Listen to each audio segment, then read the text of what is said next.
Almeno i parenti, le persone più strette dovrebbero ritrovarsi, io non sono d'accordo. Per evitare troppe persone a Natale può essere una cosa valida.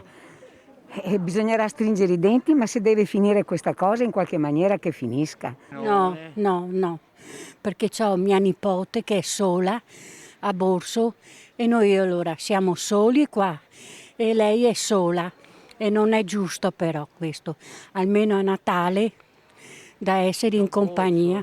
Non si potrebbe, bisogna fare gli abusivi tutta la vita. Gli abusivi tutta la vita, dice suo marito.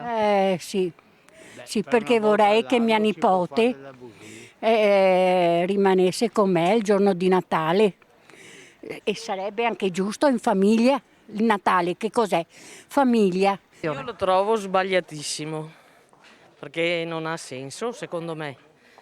Quando siamo nei supermercati è pieno di gente e un familiare non può ricongiungersi col figlio, con la mamma, col papà.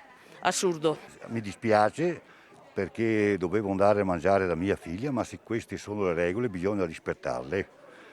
Perché in questo periodo che siamo messi proprio male con questo Covid, o facciamo qualche sacrificio che non è la fine del mondo. È anche un po' un'assurdità perché alla fin fine se guardiamo che quelli che lavorano possono uscire da comune e da regione e da zona gialla, zona arancione e rossa, secondo me è anche un controsenso. È una follia pura, non possono pensare di tenerci bloccati in questo modo, o i nostri affetti più cari, o le persone che vediamo più spesso, solo perché abitano così lontani. Credo che prima di tutto dobbiamo pensare alla salute, per cui accettiamo, però dobbiamo guardare avanti per la salute di tutti. È una forzatura notevole, insomma.